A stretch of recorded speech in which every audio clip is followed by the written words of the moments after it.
Hi kids, welcome to Teacher Beth Class TV.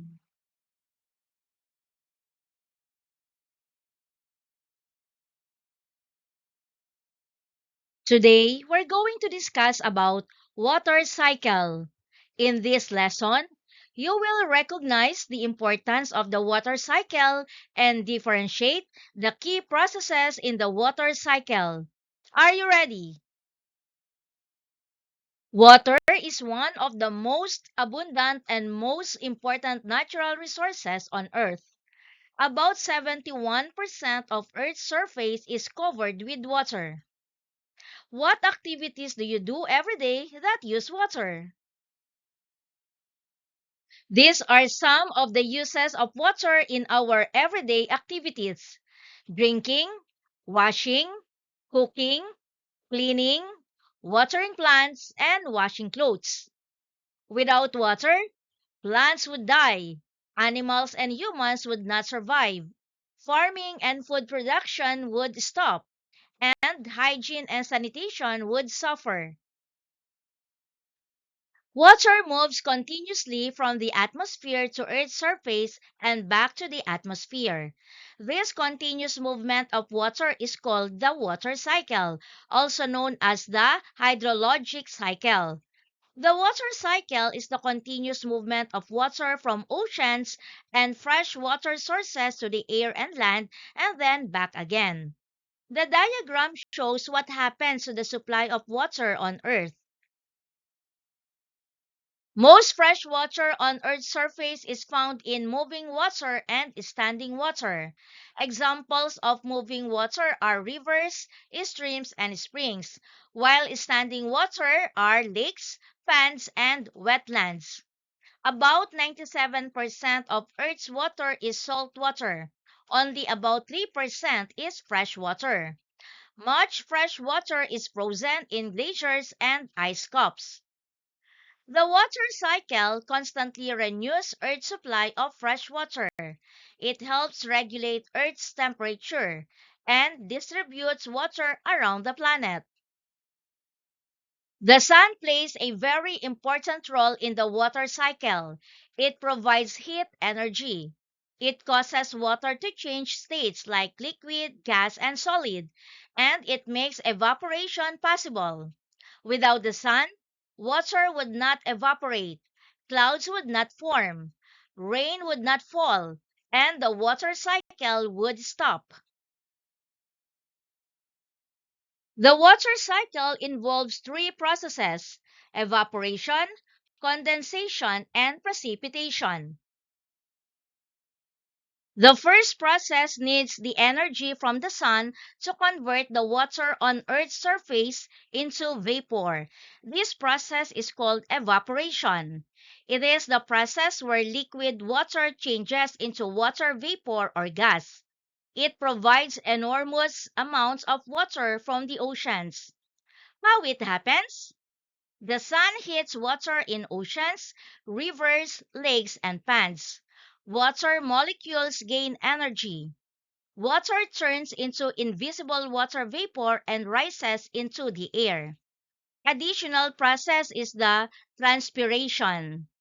Plants release water vapor through their leaves. This process is called transpiration. Evaporation plus transpiration is equal to evapotranspiration. The second process is condensation. Condensation is the process by which vapor changes back into liquid. For condensation to occur, the air containing the water vapor must be cooled. This occurs when warm air rises and cools and can no longer hold as much water vapor. The water vapor then condenses to form clouds. Examples of condensation are cloud formation, fog, and dew on grass in the morning. The third process returns water to Earth. This is known as precipitation. Precipitation is the process by which water falls from clouds to Earth's surface in the form of rain, snow, or hail. About 75% of all precipitation falls on Earth's oceans. The remaining 25% falls on the land surface and becomes groundwater. What happens after precipitation? After water reaches the ground, some rainwater flows across the land into rivers, streams, and oceans. This flowing water is called runoff. Some water does not flow away. Instead, it slowly sinks into the soil. This is called infiltration. The water stored beneath the ground becomes groundwater. Plants use it, and people can get it from wells and springs. Eventually, this water returns to rivers and oceans, warms again, evaporates, and the whole process starts over. The cycle repeats. That is why we call it a cycle. It never stops. Water changes between three states, such as solid, like snow, ice, and hail, liquid, such as rain, rivers, and lakes, and gas, which is the water vapor. Why is the water cycle important? It is because it recycles and renews fresh water, supports plant and animal life, maintains ecosystems, helps control climate, and provides water for drinking and farming. Although water is constantly renewed, fresh water is limited. Human activities and growing demand have placed significant pressure on this vital resource, such as population growth, pollution, overuse of water, climate change, and deforestation. The best ways to maintain enough water supply are wise use and conservation of the fresh water currently available. Programs from local government units should focus on educating people about the limits of water resources and the risk of wasting them. Additionally, technology such as desalination, which removes salt from seawater, can supplement fresh water resources in areas experiencing water scarcity. It helps provide additional fresh water supply and support areas experiencing drought. However, it is expensive and it requires a lot of energy. Once again, the water cycle is the continuous movement of water between Earth's surface and the atmosphere. Its main processes are evaporation, condensation, and precipitation. The sun provides the energy that drives the cycle. Once again, this is the step-by-step explanation of the water cycle. First, look at the sun. The sun provides heat energy to Earth. This heat warms the oceans and lakes and rivers and even the soil. Without the sun, the water cycle would not start. First process. Because of the sun's heat, water from oceans, lakes, and rivers changes into water vapor and rises into the air. This process is called evaporation. Plants also release water vapor into the air through their leaves. This process is called transpiration. Second process, as the water vapor rises higher into the sky, the air becomes cooler. The vapor turns back into tiny droplets of water and forms clouds. This process is called condensation. Third process. When the clouds become full and heavy, the water falls back to earth as rain, snow, or hail. This is called precipitation. After precipitation, some rainwater flows across the land into rivers, streams, and oceans. This flowing water is called runoff. Some water does not flow away.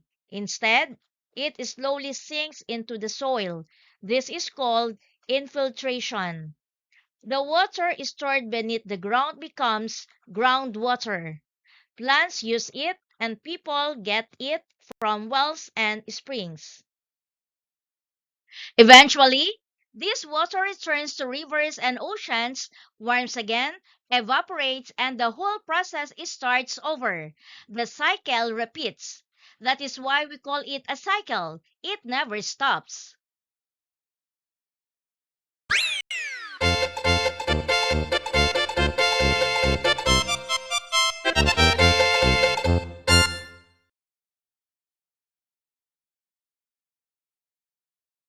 Identify what is being described in each sentence. You may also write your answer in your notebook.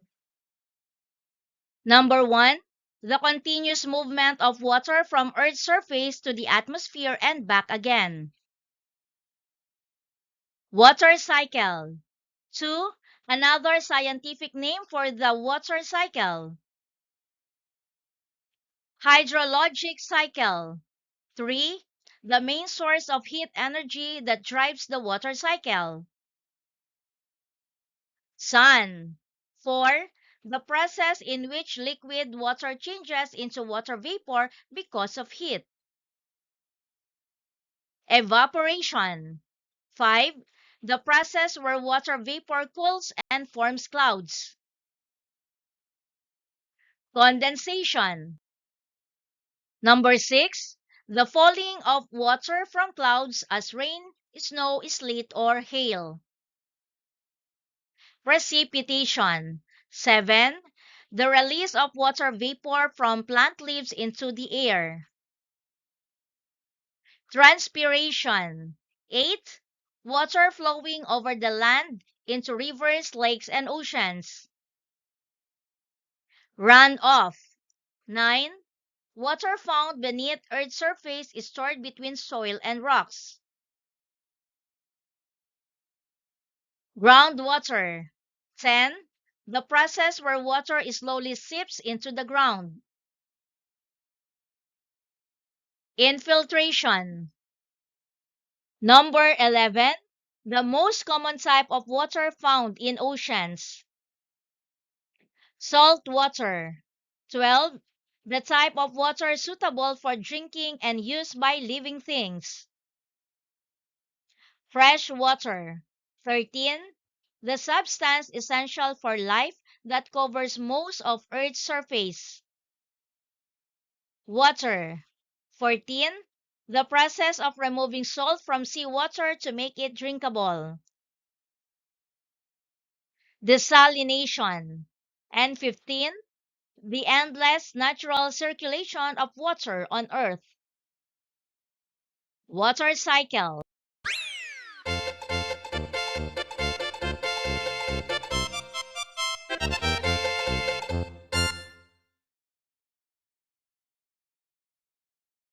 Teacher Beth hung her wet clothes under the hot sun. After a few hours, they became dry. What process happened? A. Condensation. B. Evaporation. C. Precipitation. D. Freezing. It's letter B. Evaporation. Dark clouds formed in the sky after warm air rose and cooled. What process caused the clouds to form? A. Runoff. B. Transpiration. C. Condensation. D. Infiltration. It's letter C. Condensation. It started raining heavily and water fell from the clouds to the ground. What process is this? A. Precipitation. B. Collection. C. Evaporation. D. Groundwater. It's A. Precipitation. After the rain, some water slowly soaked into the soil and disappeared underground. What happened? A. Runoff. B. Infiltration. C. Transpiration. D. Condensation. It's letter B. Infiltration. During a hot day, plants release water vapor from their leaves into the air. What is this called? A. Transpiration. B. Evaporation. C. Precipitation. D. Freezing. It's A. Transpiration. Rainwater flowed along the street and entered a nearby river. What is this movement of water called? A. Groundwater. B. Runoff. C. Condensation. D. Infiltration. It's B. Runoff. People in an island community remove salt from seawater so they can drink it. What process are they using? A. Filtration. B. Evaporation. C. Desalination. D. Condensation. It's letter C. Desalination. After many days of rain, wells in the community filled with water stored beneath the ground. What is this water called? A. Salt water. B. Fresh water. C. Groundwater. D. Rainwater. It's C. Groundwater. A puddle of water disappeared after several hours of sunlight. Where did the water go? A. It froze. B. It became water vapor. C. It turned into soil. D. It flowed underground. The answer is B. It became water vapor. Snow on top of a mountain melted and flowed into streams and rivers that returned to the ocean. This shows which idea? A. Rock cycle. B. Life cycle. C. Water cycle. D. Energy cycle. The answer is C. Water cycle.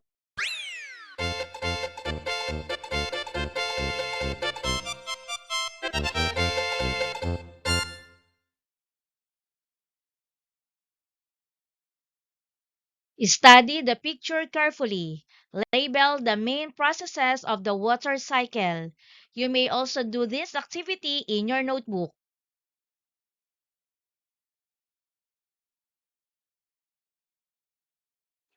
Let's check your answers. For number 1, because of the sun's heat, water from oceans, lakes, and rivers changes into water vapor and rises into the air. This process is called evaporation. Plants also release water vapor into the air through their leaves. This process is called transpiration, and that is number 2. Number 3, as the water vapor rises higher into the sky, the air becomes cooler. The vapor turns back into tiny droplets of water and forms clouds. This process is called condensation. Number 4, when the clouds become full and heavy, the water falls back to earth as rain, snow, or hail. This is called precipitation.